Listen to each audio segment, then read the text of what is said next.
था कि ये सारी चीजें आप सोचेंगे।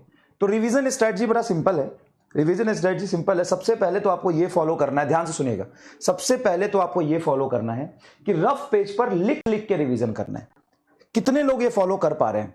रफ पेज पर लिख लिख के रिवीजन करना है, सबसे बड़ा रामबाण यही है बेटा।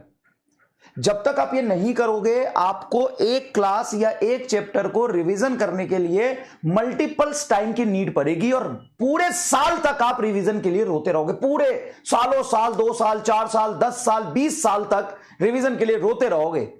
सर इतना थोड़ी ना, हाँ मतलब महीना में कन्वर्ट कर लो, 4 महीने, 5 महीने, 6 महीने, 7 महीने तक रिवीजन के लिए रोते रहोगे जब तक ये नहीं करोगे।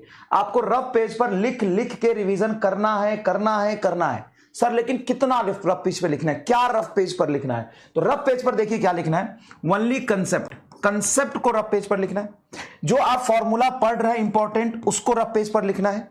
क्वेश्चन को रफ पेज पर नहीं लिखना है। जो क्वेश्चन क्लास में गलत हुआ है या स्कैम वाला जो प्रॉब्लम होता है वो आपको रिवीजन करते समय लिखना है, उसका भी रिवीजन करना है। समझ गए? समझ गए क्या करना है आपको? क्लियर है तो कमेंट बॉक्स में दिल बना दीजिए कि ओके सर ठीक है, हम नहीं लिख पा रहे थे लेकिन अब लिख लिख के रिवीजन करेंगे। सबसे पहली बात सुनिएगा ध्यान से, रिवीजन कब करना है ये इंपॉर्टेंट नहीं है, रिवीजन का शेड्यूल क्या होना चाहिए इंपॉर्टेंट नहीं है। सबसे पहले इंपॉर्टेंट है कि रिवीजन करोगे कैसे। तो आप समझिए कि जब आपकी आज की क्लास खत्म हो गई फिजिक्स की, केमिस्ट्री की, तो फिजिक्स के क्लास में जो इंपॉर्टेंट बात है, जो इंपॉर्टेंट पॉइंट है, जो इंपॉर्टेंट कंसेप्ट है, जो इंपॉर्टेंट फॉर्मूला है, उसको लिख लिख के क्लास के बाद या क्लास के बाद, तीनों क्लास सब हो जाती शाम को 4 बजे, 6 बजे, या क्लास से पहले प्रीवियस क्लास का सुबह उठ के 5 बजे, 6 बजे रफ पेज लीजिए, उस पर लिखिए, फॉर्मूला लिखिए। जैसे एग्जाम्पल बताता हूं मैं, जैसे कुछ भी मान लो कि प्रोजेक्टाइल मोशन की बात आ गई, तो प्रोजेक्टाइल मोशन के बारे में ऐसे लिखिए। प्रोजेक्टाइल मोशन की बात आ गई तो प्रोजेक्टाइल मोशन के बारे में लिखिए कि प्रोजेक्टाइल मोशन क्या होता है। सर 2D मोशन होता है, यूनिफॉर्म होता है, नॉन यूनिफॉर्म होता है। तो नॉन यूनिफॉर्म होता है, ये सब मैंने तुम्हें स्टेप वाइज पढ़ाया है। नॉन यूनिफॉर्म मोशन होता है, यही पूछ दिया प्रोजेक्टाइल मोशन कैसा होता है। इसमें एक्सीलरेशन कैसा होता है? सर एक्सीलरेशन g के बराबर कांस्टेंट रहता है, इसमें एक्सीलरेशन कांस्टेंट रहता है। इसमें जो हम प्रोजेक्ट करते हैं, मान लो u स्पीड से, ऐसे लिखो थीटा एंगल पे प्रोजेक्ट किया तो ये वेलोसिटी ux हो जाएगी, u cos थीटा, ये हो जाएगी ui। टाइम ऑफ फ्लाइट से वर्टिकल वेलोसिटी पे डिपेंड करते हैं, टाइम ऑफ फ्लाइट होती है 2ui/g, 2ui की वैल्यू हो जाएगी u sin थीटा बाई जी, तो टाइम ऑफ फ्लाइट हो गया 2u sin थीटा बाई जी। ठीक है, रेंज क्या हो गया, मैक्सिमम हाइट क्या हो गया, मैक्सिमम हाइट होता है ui का whole square by 2g। Range क्या होता है, रेंज होता है 2ux into ui by g, ux और ui की value u cos theta u sin theta रख दोगे तो प्रूफ हो जाएगा ये जो भी चीज है। मैक्सिमम हाइट पे इसकी वेलोसिटी क्या होती है, तो मैक्सिमम हाइट पे प्रोजेक्टाइल की वेलोसिटी वर्टिकल 0 हो जाती है, लेकिन हॉरिजॉन्टल u cos थीटा होता है। जितने एंगल पे फेंकते हैं उतने ही एंगल पे वर्टिकल से, हॉरिजॉन्टल से टकराता है। Speed of projection, speed of collision same रहता है, लेकिन वेलोसिटी एक्स एक्सिस में सेम रहती है, वाई एक्सिस में वेलोसिटी नेगेटिव हो जाती है। पूरे मोशन में चेंज इन वेलोसिटी क्या होता है, पूरे मोशन में एवरेज एक्सीलरेशन क्या होता है, पूरे मोशन में एवरेज वेलोसिटी क्या होता है। और किसी भी टी टाइम पे अगर मुझे वेलोसिटी लिखना है तो कैसे लिखेंगे, किसी भी टी टाइम पे वेलोसिटी लिखना है तो हम लिखेंगे एक्स की वेलोसिटी तो हमेशा सेम रहेगी, वाई की वेलोसिटी क्या हो जाएगी माइनस जी टी जे कैप। ये किसी भी टी टाइम की वेलोसिटी है। किसी भी टाइम पे एक्स का डिस्प्लेसमेंट क्या होता है, एक्स का डिस्प्लेसमेंट होता है u x into time flight, y का डिस्प्लेसमेंट क्या होता है, वाई का होता है u y into t minus half g t square. Concept से लिख रहे हैं, कंसेप्ट से लिख रहे हैं, सारी चीजें कंसेप्ट से लिख रहे हैं। इक्वेशन ट्रेजेक्टरी क्या होता है, इक्वेशन ट्रेजेक्टरी तो होता है सर वाई और एक्स का रिलेशन। जैसे वाई हमने लिखा y बराबर u y into t minus half g t square. यहाँ पे t की वैल्यू हम पुट कर देंगे x बराबर यू एक्स इंटू टी से, t की वैल्यू पुट कर देंगे और इक्वेशन ऑफ ट्रेजेक्टरी आ जाता है x tan theta into 1 minus x by R. तो आपको पूरा कंसेप्ट समझना है, कुछ स्टैंडर्ड रिजल्ट आपको याद भी रखने। मैक्सिमम रेंज कब होता है, थीटा 45 डिग्री पे मैक्सिमम रेंज होता है। कंप्लीमेंट्री एंगल क्या होता है, जब सेम स्पीड से दो अलग अलग एंगल पे प्रोजेक्ट करते हैं तो दोनों एंगल का सम 90 डिग्री होना चाहिए। तो ये रफ पेज पर नहीं लिखोगे तो कैसे काम चलेगा बताओ। क्या तुमको थोड़ा आइडिया लग गया क्या कि प्रोजेक्टाइल में क्या लिखना है, प्रोजेक्टाइल में क्या लिखना है? भाई आज कंसेप्ट पढ़ रहे हो, एक चीज पढ़ रहे हो तो आज कंसेप्ट तुम्हें याद रहेगा, फिर दूसरी चीज पढ़ोगे, फिर तीसरा चैप्टर पढ़ोगे, फिर 5वां पढ़ोगे, फिर 10वां पढ़ोगे, फिर 12 चैप्टर पढ़ोगे, फिर 15 पढ़ोगे, फिर 20 चैप्टर पढ़ोगे। जिस दिन 30 चैप्टर पढ़ लिए उस दिन क्या होगा, 30 चैप्टर पढ़ लिए उस दिन क्या होगा। क्या कंसेप्ट का रिवीजन करना जरूरी है? सर हम तो क्वेश्चन कर लेते हैं, हम क्वेश्चन कर लेते हैं। सर जी आज कर लेते हो क्योंकि आज पढ़े हो, आज कर लेते हो क्योंकि आज पढ़े हो, लेकिन आज से 10 चैप्टर जब हो जाएगा, 20 चैप्टर हो जाएगा, तब क्या करोगे? क्या आपको यह आइडिया लगा कि जैसे मुझे कोई भी टॉपिक उठाना है तो प्रोजेक्टाइल उठाया तो कैसे कैसे चीजें लिखी। अब 20 चीजें और भी है, एंगल ऑफ एलिवेशन है, एंगल ऑफ एलिवेशन है। जब तुम्हारा रेंज मैक्सिमम है 45 डिग्री पे ग्राउंड टू ग्राउंड का, हाइट टू ग्राउंड का क्या होगा?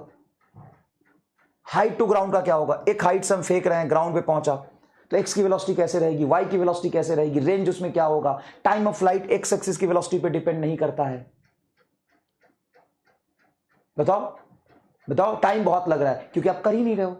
अब एक बार करोगे, दो बार करोगे तो चीजें आसान हो जाएगी। क्या आइडिया लगा? लिख दे कमेंट में, आइडिया लग गया सर। ऐसे लिख लिख के रिवीजन करेंगे, ठीक है। और ये आपको डेली क्लास का डेली करना है एक बार, डेली क्लास का डेली करना है एक बार। सुनो अब ध्यान से, every day for each class, physics, chemistry and bio, सब के लिए, बायो केमिस्ट्री फिजिक्स सब के लिए करना है। And in a week, for complete week also, एक वीक में जितने चैप्टर हो गए उसके लिए भी आपको लिख लिख के ही करना है, लिख लिख के ही करना है, लिख लिख के ही करना, समझ गए? ऐसे रिवीजन करना है। क्लियर है भाई? क्लियर है भाई? चलिए दूसरी बात, टाइम मैनेजमेंट। टाइम टेबल आप खुद बनाइए ना बेटा, आप ड्रॉपर हैं और आपको यही नहीं पता कि आपको आपकी क्लास कब होती है और कब आपको पढ़ना चाहिए, कब सुबह उठना चाहिए। ये भी मैं बताऊंगा तो कैसे काम चलेगा यार? और तू फॉलो कर पाएगा? मैं कुछ भी बना के दे दूंगा। मैं कहां जानता हूं तू कितने बजे सोता है और मैं तुम्हें कितने बजे सोने के लिए क्यों बोलूं? तुमको पता होना चाहिए कि तुमको सब कुछ त्याग के तपस्या करना है, नीट की तैयारी करनी है। और ये ऐसा एग्जाम है जिसमें बहुत कम लोग सेलेक्ट होते हैं, कंपटीशन है, ये तुमको खुद ही पुश करना पड़ेगा। चलिए नेक्स्ट है time management. Sir time manage ही नहीं हो रहा है। सबसे पहले टाइम मैनेज तब तक नहीं होगा जब तक आप अपनी फोकस, इफिशियंसी, एक्यूरेसी इंक्रीज नहीं करेंगे। आपको सबसे पहले अपना फोकस बढ़ाना है। पहले आप एक घंटे में आप लेट से 10 सवाल करते थे, तो अब आप एक घंटे में 15 करने की कोशिश करिए। नहीं करेंगे तो आपको दिक्कत होगी और ये चीज बढ़ती जाएगी। आपकी अपनी खुद की इफिशियंसी, फोकस और एक्यूरेसी जब तक नहीं इंक्रीज होगा तब तक टाइम मैनेज हो ही नहीं सकता। क्योंकि सबको बेटा 24 घंटे ही मिलने हैं।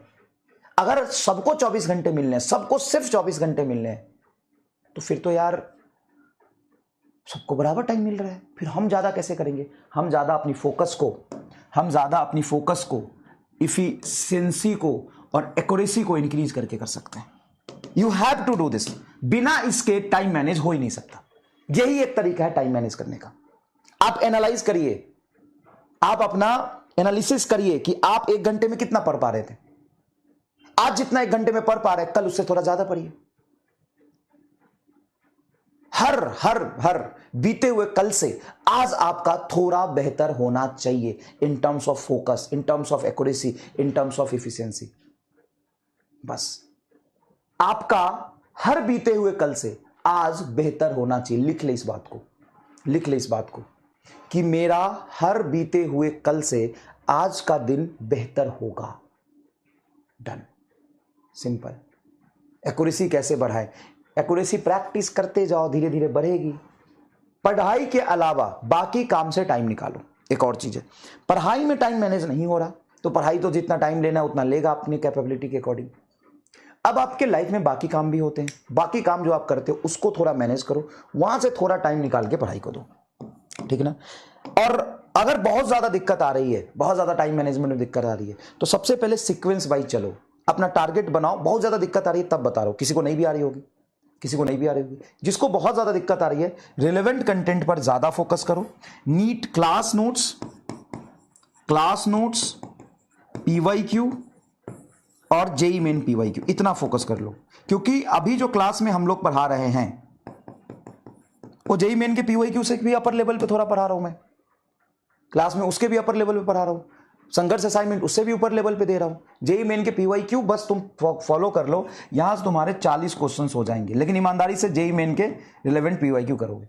तो अगर तुमको टाइम मैनेज नहीं हो रहा, ज्यादा दिक्कत आ रही है, तो रिलेवेंट कंटेंट पे थोड़ा ज्यादा फोकस करो। क्या होता है, क्लास करो, क्लास के साथ साथ आप class notes, PYQ, JEE Main PYQ कर लो, ठीक है।